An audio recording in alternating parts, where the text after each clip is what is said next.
Hey, do me a favor and check out my recent article on MMA prospect John Castaneda, who fights for the Bantamweight Championship belt in Combate Americas, happening October 14th, live on Fight Pass. He's a Minnesota prospect. I've been following his career for a long time. Be awesome if you checked it out. Thank you. Tyron Woodley will be defending his welterweight title against Wonderboy Thompson at Madison Square Garden, November 12th. Definitely an interesting fight. Wonderboy is coming in as a slight favorite. This is Woodley's chance to earn the respect he's been campaigning for. So, will he be able to retain his title, or will another championship belt pass hands? You're watching Rapid MMA. And the first thing we should do is do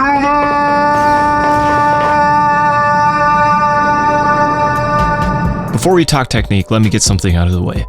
I don't like this respect me I'm champion parade Woodley has went on in a few of his interviews. Here's some news for you, Tyron. That is exactly how you get people to not respect you. So you have to respect me, no matter what.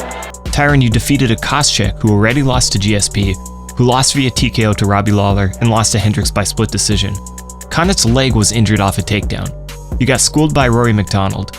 You knocked out Dong Hyun Kim, who is basically a gimme fight for your style, in a split decision over Gastelum. So you have to respect me, no matter what. The most respectable performance by far is Tyron's win over Robbie Lawler. I'm just saying, get a few title defenses and convincing victories under your belt before demanding some false respect from fans. I like Tyron Woodley. I think he's a very smart guy. He can make a great champion. Let's work on people getting to see you as a champion first before demanding respect. Like I said, I think Woodley's best performance in recent fights was against Lawler. Good use of feints and level changes made Lawler hesitant and second-guess himself, which resulted in a huge punch landed. Punch. Now that's a silly word. You know, if you say that enough times, it loses all its meaning. Although Woodley's performances haven't exactly been the most convincing, we have to recognize the fact that he's very explosive, he's heavy-handed, and has the threat of wrestling. And guess what? This fight is very winnable for Tyron. Look, this fight can easily be endlessly discussed with distance management, cardio, wrestling, switching stances, kicks, and on, but all that needs to happen for this fight to be over is Woodley landing a bomb. Whether you want to admit it or not, Wonderboy gets tagged with mostly right hands. He's been hit with hooks, leg kicks, he'll get controlled with a jab, but most opponents have been able to find a home for the right. Don't forget, he was dropped by Ellenberger. This is why I had picked Rory McDonald to win, because of Rory's ability to corral his opponents, his excellent jab, and use of kicks. Rory did none of that. Seriously, what the fuck was that performance? Punch. Matt Brown gave no fucks about distance and did whatever he could to get Wonderboy either to the ground or in the clinch. Woodley doesn't possess a good jab, his kicks are super powerful but very low output. But he can threaten his opponents with feints, and that's all he needs. He can also try and grapple Wonderboy, but he's not as tenacious as Matt Brown.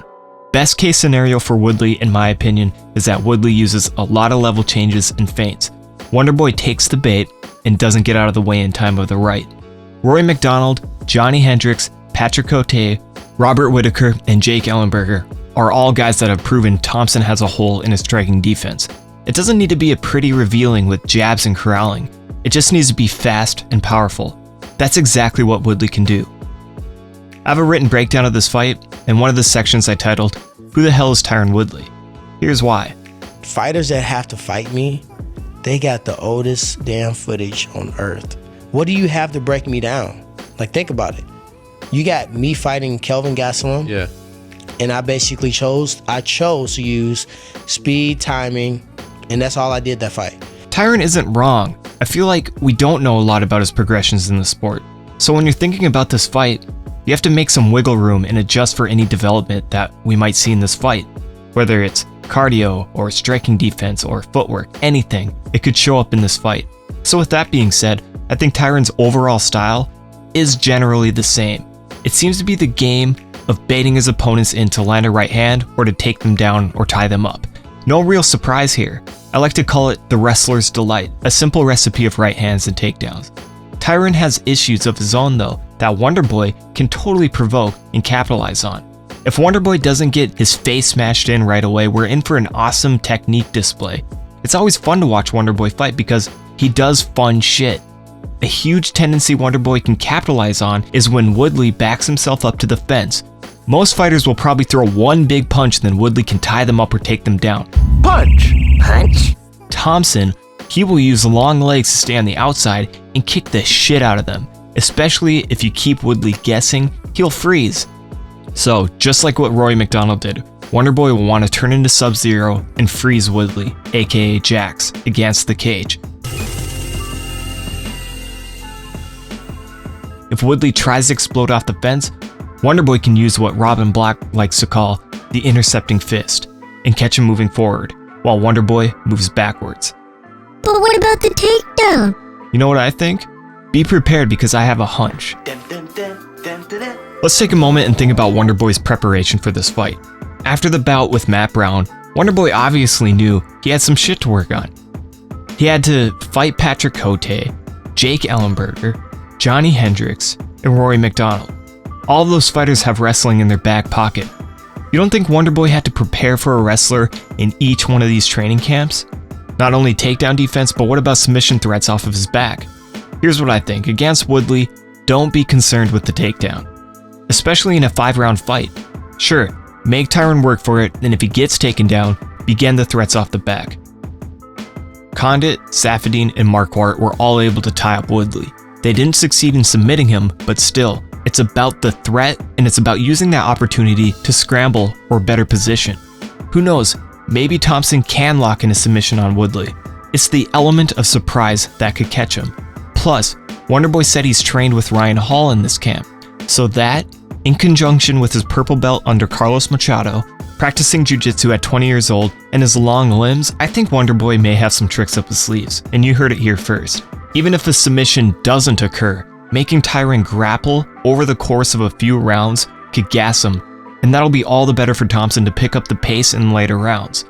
Tyron may be explosive, but I think Wonderboy is faster. Without that explosiveness, we're looking at frozen Tyron Woodley, stuck in the mud. Who knows, maybe Tyron's cardio will be fine over 5 rounds, but I think if it's a direct comparison, I'm giving the cardio edge to Wonderboy Thompson.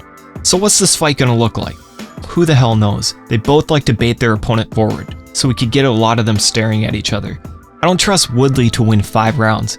I think Woodley can certainly knock out Wonderboy, but can I take the risk of relying only landing one punch? Punch. Punch. Punch. Punch. Punch. Even though he did it to Lawler, it's not something I can put my trust into. I do think it may be worth a bet for those willing enough to do it.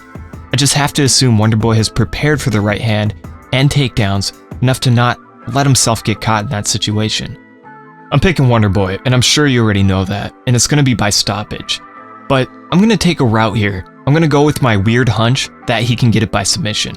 I know how ridiculous that sounds, but I think it's just weird enough that it can come true. If Wonderboy becomes too much to handle on the feet, the body kicks, the pressure, the programmed shots and traps Thompson sets, if Woodley is tough enough to survive without getting KO'd or TKO'd, then he's going to shoot in.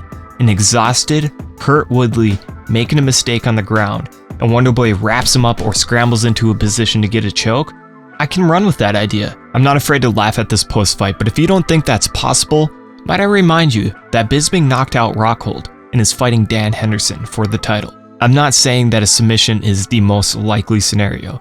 I'm just going with a hunch, but I do think Stephen Wonderboy Thompson wins this fight. So thank you for watching. Leave your pick down below and your insight. Share this video if you enjoyed it. Please don't forget to subscribe to Rapid MMA.